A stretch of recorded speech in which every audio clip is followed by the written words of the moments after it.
Good evening teachers and friends. இந்த யூனிட்டில் personality, சைக்காலஜினாலே personality இல்லாமல் இருக்காது. இதுவும் ஒரு இம்பார்ட்டண்ட் டாபிக் தான். சரி, நம்ம யூனிட்டில் பார்த்திங்கன்னா எதையுமே ஒமிட் பண்ண முடியாது. 5th யூனிட்டில் இன்டெலிஜென்ஸ் நிறைய தியரி பார்த்தோம். அதுக்கு முந்தின நாள் லேர்னிங் தியரிஸ் பார்த்தோம். இந்த பர்ஸ்னாலிட்டிலேயும் கொஞ்சம் மெமரி பண்ண வேண்டியது இருக்குது. சரியா? ஆனாலும் பரவாயில்ல, இதுக்கு முன்னாடி நீங்கள் ப்ரிப்பேர் பண்ணியிருந்தாலும் ஓகே தான், பண்ணலைனாலும் ஓகே தான். நீங்கள் இன்றைக்கி கடைசி நேரம் வீடியோஸ் பார்க்கும்போது உங்களுக்கு எக்ஸாம் காலில் இருக்கும்போது உங்களால் ஞாபகத்தில் வர முடிகிற மாதிரி தான் எழுதியிருக்கேன், பார்த்துக்கோங்க. பர்ஸ்னாலிட்டி என்ற வேர்ட் எதுலேருந்து வந்ததுன்னா பர்சனோ. சரி, பர்சனோனா எந்த லாட்டின் வேர்ட். சரி, லாட்டின் வேர்ட்லேருந்து வந்ததுனால தான் இந்த வேர்ட்லேருந்து பர்ஸ்னாலிட்டின்னு கொண்டு வர்றாங்க. நம்மளுக்கு பர்ஸ்னாலிட்டி என்ற சொல் எதுலேருந்து டிரைவ் ஆச்சுன்னா பர்சனோ. அது எந்த வேர்டு? லாட்டின். பர்சனோனா மீனிங் என்னென்னா, இங்கிலீஷில் facial mask worn by actors, அதாவது நடிகர்கள் அணி முகமூடிக்கு பேர் தான் பர்சனா. சரியா? இதுக்கு எஸ்ஆர் மதி என்கிறவர் ஒரு புக் எழுதியிருக்கார், பர்சனாலிட்டி தியரி எ கம்பேரிட்டிவ் அனாலிசிஸ். பர்சனாலிட்டி தியரி எழுதியவர் யார்? எஸ்ஆர் மதி. ஞாபகத்தில் வச்சுக்கோங்க. அடுத்தது, அறிவின் வாயில்கள் என அழைக்கப்படுவது புலன் உறுப்புகள். சரியா? நீ இதில் கொஞ்சம் பர்சனாலிட்டி தியரிஸ்லாம் இருக்குது. சரியா? Type theory, trait theory. அதில் டைப் தியரியில் முதல்ல ஒரு 8 பேர் ஞாபகத்தில் இருக்குது. இதெல்லாம் நீங்கள் பிஎட்டில் படித்தது தான். எக்ஸாம் இப்போ ப்ரிப்பேர் பண்ணிகிட்ருக்கீங்க, கடைசி நேரத்தில் பாருங்கள், இது கண்டிப்பாக உங்களுக்கு ஞாபகத்தில் வரும். இதில் கேலன் 2 கேட்டகரியாக பிரிக்கிறார். சரியா? ஃபஸ்ட்டு கேட்டகரியை 4ஆக பிரிக்கிறார். சரியா? சிடுமூஞ்சி, அழுமூஞ்சி, தூங்குமூஞ்சி, சிரிமூஞ்சி. சிடுமூஞ்சின்னா அவங்க முகம் எப்போவுமே சிடுன்னு இருக்கும். சரியா? அதுக்கு காலரிக். அழுமூஞ்சின்னா அவங்க எப்போவுமே அவங்களோட ஃபேஸ் வித்தியாசமாக இருக்கும். சிடுமூஞ்சி வேறு, அழுமூஞ்சி வேறு. மெலங்கலிக். தூங்குமூஞ்சினா ஃபெல்மேட்டிக். சிரிமூஞ்சினா சங்குனி. நாளே பார்த்துக்கோங்க, சிடுமூஞ்சி, அழுமூஞ்சி, தூங்குமூஞ்சி, சிரிமூஞ்சி. காலரிக், மெலங்காலிக், ஃபேல்மேட்டிக், சங்குனி. சரியா? இந்த நேமை பார்த்தாலே உங்களுக்கு எப்படி கொஸ்டின்ஸ் இருக்கும்னா, இவங்களுடைய கேரக்டர் இல்லைனா அவங்களுடைய பிஹேவியர், இவங்க நெகட்டிவ் தாட்டில் இருக்கிறவங்க யார், எப்போவுமே பாசிட்டிவ் எண்ணமே இருக்காது அவங்களுக்கு. நெகட்டிவாக இருக்கிறது இந்த அழுமூஞ்சி. பாசிட்டிவாக இருக்கிறவங்க சிரிமூஞ்சி, நேர்மறை எண்ணங்கள் எப்போவுமே இவங்க சிரிமூஞ்சிட்டு இருந்தால் அவங்க எதையுமே கவலைப்பட மாட்டாங்க, எப்போவுமே என்ன பண்ணிகிட்டு இருப்பாங்க, சிரிச்சிட்டே இருப்பாங்க. சரியா? இவங்களுடைய கேரக்டரில் இருந்தால் கொஸ்டின் இருக்குது. அப்போ கேலனுடைய வகைப்பாடில் 4 இருக்குது. சரியா? நெக்ஸ்ட்டு இதில் எப்போதும் அமைதியாகவும் மந்தமாகவும் இருப்பவர்கள் எங்கன்னா தூங்குமூஞ்சியில் உள்ளவங்க எப்போ அமைதியாக தான் இருப்பாங்க. சிடுமூஞ்சின்னா எப்போவுமே யார்கிட்டையும் மிங்கிள் ஆக மாட்டாங்க. அழுமூஞ்சின்னா அமைதியாக தான் இருப்பாங்க. சிறுமூஞ்சின்னா எப்பவும் கலகலப்பாக எல்லோரோடையும் பேசிகிட்டு இருப்பாங்க. சரியா? இந்த இது நீங்கள் மேட்ச் த ஃபாலோவிங்கில் கேட்டால் நீங்கள் யோசித்து பார்த்து அப்ளை பண்ணிங்கன்னா கரெக்ட் ஆயிடும். சரியா? அவங்களுடைய கேரக்டர், அவங்களுடைய பிஹேவியரை வச்சு தான் இதில் கொஸ்டின்ஸ் இருக்கும், பார்த்துக்கோங்க. இது கேலன் 2 வகையாக பிரிச்சிருப்பார். அதில் ஃபஸ்ட்டு தான் இது. இன்னொரு இது என்னென்னா, நெக்ஸ்ட்டு கேலன் செகண்டில் 4ஆக பிரிச்சிருக்கார். சரியா? இரத்தம், பித்தம், கபம், வாதம். அதான் வாதம், பித்தம், கபம் நம்மன்னு சொல்லுவோம்ல. அந்த வாதம், பித்தம், கபம் எல்லாமே ரத்தத்துக்குள்ளே தான் அடங்கியிருக்கும். இப்போ நடந்து முடிஞ்ச பிஜிடிஆர்பியில் இதில் ஒரு கொஸ்டின் கேட்டிருக்கு. கேலனின் வகைப்பாட்டில் பிளட்டை பற்றி ஒரு கொஸ்டின் கேட்டிருந்தாங்க. சரியா? அதனால் இந்த வகைப்பாடை பார்த்துக்கோங்க. கேலன் 2மே 4ஆக பிரிக்கிறாரு. இது 4, இது 4. சரியா? இவங்க கேலனும் சரி, ஹிப்போக்ரட்ஸினுடைய வகைப்பாடு தான் கேலன் ஃபாலோ பண்ணுவார். சரி? அப்போ ஹிப்போக்ரட்ஸ் கேட்டாலும் இந்த 2 ஒன்று தான், கேலன் கேட்டாலும் 2 ஒன்று தான். ஓகேவா? நெக்ஸ்ட்டு போயிடலாமா? நெக்ஸ்ட்டு கிரெட்ச்மர்.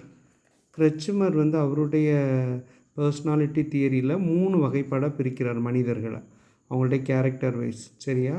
இதுவும் ஏஸ்தனிக், ஃபிக்னிக், அத்லெட்டிக். ஏஸ்தனிக், ஃபிக்னிக், அத்லெட்டிக். அத்லெட்டிக்கில் உள்ளவங்க என்ன பண்ணுவாங்க, நல்லா லீனாக இருப்பாங்க, அவங்க பாடி ஸ்ட்ராங்காக இருக்கும். சரியா? அவங்க இதாக இருக்கும். ஃபிக்னிக்னால் ஷார்ட்டாக இருப்பாங்க, ஃபேட்டாக இருப்பாங்க, வயிறெல்லாம் அவங்க கொஞ்சம் பெருசாக ஃபேட்டாக இருப்பாங்க. ஏஸ்தனிக்னால் தின்னாக இருப்பாங்க, நேரோ செஸ்டட். சரியா? இப்போ அத்லெட்டிக்னால் அவங்க லீனாக இருப்பாங்க, பாடி ஸ்ட்ராங்காக இருக்கும். சரியா? பிக்னிக்னால் ஷார்ட்டாக இருப்பாங்க, ஃபேட்டாக இருப்பாங்க. ஏஸ்தனிக்னா ஒல்லியாக இருப்பாங்க, நேரோ செஸ்டட், பறந்து விரிஞ்ச நெஞ்சு. அதுக்கு ஒரு நேம் வந்து சிசோதேம்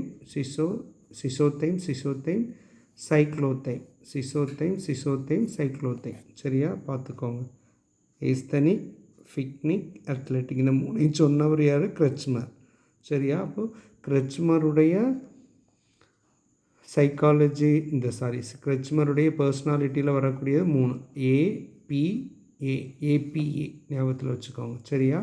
இதுக்கு முன்னாடி கேலன் பற்றி பார்த்தோம். வாதம், பித்தம், கபம், அதாவது blood, yellow bile, phlegm, black file.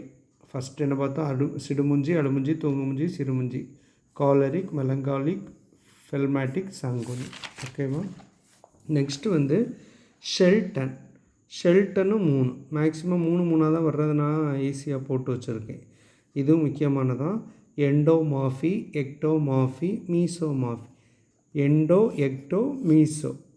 Sheldon endo, ecto, meso. இதுக்கு இன்னொரு பேர் விசட்டோனியா, சொமட்டோட்டோனியா, செரிப்ரோட்டோனியா. சரியா? மேட்ச் த ஃபாலோவிங்கில் கேட்பாங்க. எப்படி கொஸ்டின் கேட்பாங்கன்னா, இப்போ 4 ஆன்சர் கொடுத்து இதில் வந்து ஷெல்பனின் வகைப்பாட்டில் அடங்காதது எது? அப்போ நம்மளுக்கு இந்த 3ஐயும் தெரிஞ்சால் தான் நம்மளுக்கு இன்னொரு ஆன்சர் கண்டுபிடிக்க முடியும். எண்டோமாஃபி, எக்டோமாஃபி, மீசோமாஃபி. விசட்டோனியா, சொமட்டோனியா, செரிப்ரோட்டோனியா. சரியா? நெக்ஸ்ட்டு வந்து ஸ்ப்ராங்னர் வந்து 6 சொல்லியிருப்பார். சரி, அதனால் அந்த வகைப்பாடு வேணால் ஞாபகத்தில் மட்டும் வச்சுக்கோங்க. லிப்பிட் வந்து முக்கியமானது தான். லிப்பிட் வந்து 3.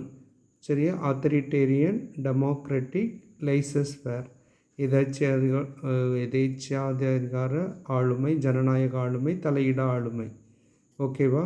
இந்த கொஸ்டின் முன்னாடி கேட்டிருக்காங்க. Lysis fire, who introduce lysis fire? யாருன்னா லிப்பிட்ஸோடு சேர்ந்து இன்னொருத்தரும் ப்ராஜெக்ட் பண்ணுறாரு. யார்? ஒயிட்ஸ். லிப்பிட் அண்ட் ஒயிட்ஸ் 2 பேரும் சேர்ந்து தான் இந்த வகைப்பாடை கிளாஸிஃபை பண்ணுறாங்க. சரியா?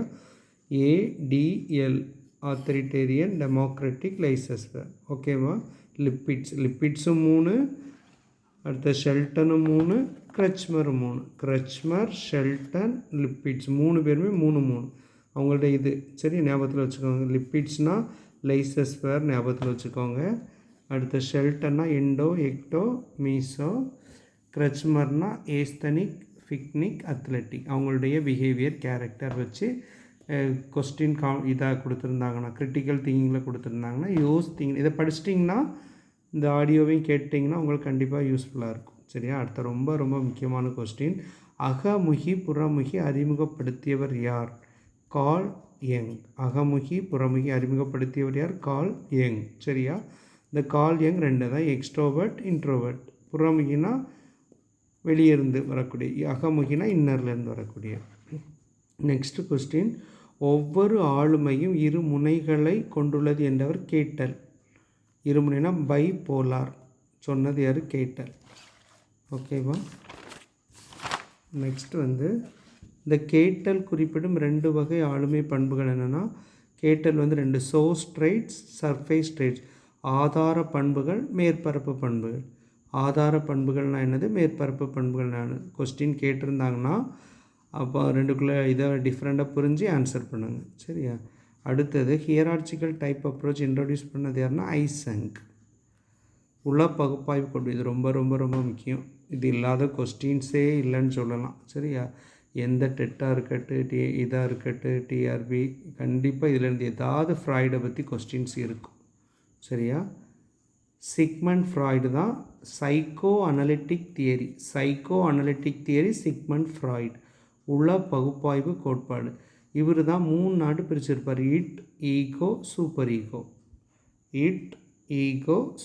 ஈகோ. அதாவது unconscious mind, conscious mind, conscience. Unconscious, conscious, conscience.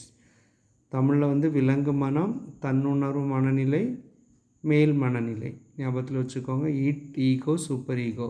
ஃப்ராய்டுனாலே இந்த 3 மனிதர்களுடைய பிஹேவியரை பர்சனாலிட்டி மூலமாக பிரிச்சிருப்பார். அடுத்தது இட், ஈகோ, சூப்பர் ஈகோ. இந்த 3ம் சேர்ந்து செயலாற்றக்கூடிய ஆளுமைக்கு பேர் இசைவான ஆளுமை வளர்ச்சி, இன்டகிரேட்டட் பர்சனாலிட்டி க்ரோத்துன்னு சொல்லுவாங்க. இசைவான ஆளுமை வளர்ச்சி, இதுவும் முக்கியம்தான், பார்த்துக்கோங்க. நெக்ஸ்ட்டு வந்து ஃப்ராய்டு வந்து இது கூடயே ஒரு 5 படிநிலைகளாக சொல்லியிருப்பார். Oral stage, anal stage, phallic stage, latency stage, genital stage. Oral, anal, phallic, latency, general stage. அவங்க ஏஜ் டிஃப்ரென்ஸ் கொடுத்துருப்பேன். 0 to 1 வரைக்கும் இந்த குழந்தைகள் சுவைத்தல் ஸ்டேஜ். அடுத்து ஆனல் ஸ்டேஜ். 4 to 5 வந்து ஃபேலிக் ஸ்டேஜ். ஒடிப்பஸ் காம்ப்ளெக்ஸ் வந்து ஃபேலிக் ஸ்டேஜ். சரியா? ஒடிப்பஸ் காம்ப்ளெக்ஸ் அதிகமாக காணப்படுவது phallic stage. Latency stage, genital stage. இது கூட ஒரு கொஸ்டினில் கேட்டிருக்காங்க. எப்படின்னா ஃப்ராய்டின் ஆளுமை வளர்ச்சி படிநிலைகள் எத்தனை? 5. சரியா?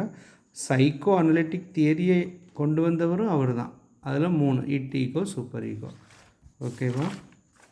நெக்ஸ்ட்டு வந்து இங்க்பிளாட் டெஸ்ட். இது ரொம்ப ரொம்ப முக்கியம். 2022 கூட 2022 பிஜிடிஆர்பியில் இதே கொஸ்டின் கேட்டிருந்தாங்க. சரியா? யார் வந்து இங்க்பிளாட் சோதனையை பரிசோதனை செஞ்சா? சரியா? இங்க்பிளாட் ஹெர்மன் ரோஸ்சார்ச். இந்த இங்க்பிளாட் டெஸ்ட்டில் இருக்கக்கூடிய மொத்தம் 10 அட்டைகள் இருக்கும். அதில் 5 black, 2 black and red, 3 mixed colour. சரி, 5 black, 2 black and red, 3 mixed colour. ஓகேவா? நெக்ஸ்ட் வந்து டேட். இது ஒரு டெஸ்ட்டு தான். அதுக்கு எக்ஸ்பிளனேஷன் திமேட்டிக் அப்ரிசியேஷன் டெஸ்ட். இதை இன்ட்ரொடியூஸ் பண்ணது முர்ரே மார்கன். சரியா? TAT Murray Morgan. MM 2T 2 mm Murray Morgan TAT. ஃபேட்டுனா கால் யங் ஃப்ரீ அசோசியேஷன் டெஸ்ட். இதெல்லாம் பர்சனாலிட்டி அசஸ்மெண்ட்டில் வரும். சரி, இந்த மாதிரி டெஸ்ட்டு இங்க்பிளாட் டெஸ்ட்டு, இந்த டேட்டு ஃபேட்டு இதெல்லாம் இதில் வரும், பர்சனாலிட்டி டெஸ்ட். சரி டீச்சர்ஸ், நல்லா ப்ரிப்பேர் பண்ணுங்கள். சைக்காலஜியில் நாளைக்கு டெட் பேப்பர் 1 எழுத நிறைய பேர் போகிறீங்க. உங்களுக்கெல்லாம் வாழ்த்துக்கள், கங்க்ராச்சுலேஷன். 3 மணி நேரமும் உங்கள் கையில் தான் இருக்குது.